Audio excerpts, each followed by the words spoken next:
হযরত আদম নবী, ঈসা নবী, মুসা নবীর থুতু মুবারক নিয়ে কখনো কারাকারি করতে দেখি নাই, কিন্তু নবী মুহাম্মদুর রাসূল সাল্লাল্লাহু আলাইহি ওয়াসাল্লামের থুতু মুবারক নিয়ে কেন কারাকারি করো বলো? নবীর সাহাবীরা বলে, ও হুরওয়া রে, আল্লাহর নবীর থুতু মুবারকের মধ্যে যে এত বরকত, এত বরকত, নবীর থুতু মুবারক যদি আমরা শরীরের মধ্যে মাখি রে, একদিন নয়, 2 দিন নয়, আল্লাহর হাবিবের থুতু মুবারক শরীরের মধ্যে মাখার বরকতে কমপক্ষে 40 দিন পর্যন্ত আমাদের শরীর থেকে মেশকো আম্বরের ঘ্রাণ শুরু হয়। নবীর সাহাবীরা বলে, হুরওয়া, আল্লাহর হাবিবের থুতু মুবারকের মধ্যে যে এত বরকত, তুমি যদি জানতা রে, তাহলে আমাদের মতো প্রতিযোগিতা শুরু করতাম। আল্লাহর নবীর প্রস্রাব মুবারক, আল্লাহর নবীর কি মুবারক? প্রস্রাব মুবারক। একজন সাহাবী খেয়ে ফেলেছেন, নাম হচ্ছে উম্মে আইমান। নাম কি? জোরে কর না, ঘুমাচ্ছেন? আরো জোরে কর, ঘুমাচ্ছেন আপনারা? উম্মে আইমান নবীজির প্রস্রাব মুবারক খেয়ে ফেলেছেন। আল্লাহর নবী জিজ্ঞেস করে, উম্মে আইমান, এই পাত্রের মধ্যে পানিটা ছিল, এটা কি করলা? উম্মে আইমান বলে, নবী গো,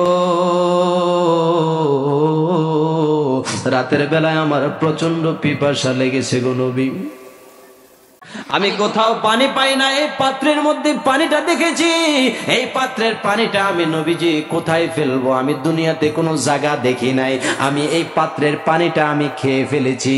কি করছি? নবী কয়, উম্মে আইমান, হায় হায়, কি করলা? হায় হায়, এটা তো তুমি পানি পান করো নাই, বরং তুমি এটা আমার প্রস্রাব মোবারক খেয়ে ফেলেছো। জোরে কোন আল্লাহু আকবার।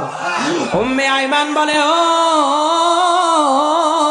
নবী গো, আপনার প্রস্রাব মোবারক যে আমি খেয়েছি, আমি আপনার প্রস্রাব মোবারক বলে খাই নাই, আমি পানি মনে করে খেয়েছি।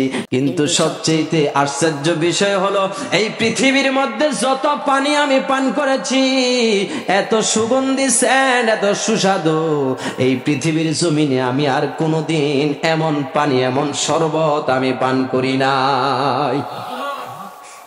নবীজি বলে, ও উম্মে আইমান, তুমি তো আমার প্রস্রাব মোবারক পান করে তোমার আপাদ মস্তক শরীরটাকে তুমি জাহান্নামের আগুন থেকে তুমি হারাম করে নিয়েছ।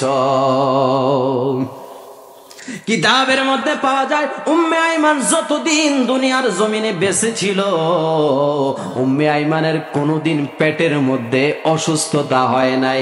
যতদিন দুনিয়াতে বেঁচে ছিল, যতদিন দুনিয়াতে বেঁচে ছিল, মানুষের সাথে যখন কথা বলতো, উম্মে আইমানের মুখ থেকে মেশকো আম্বরের ঘ্রাণ কইতো।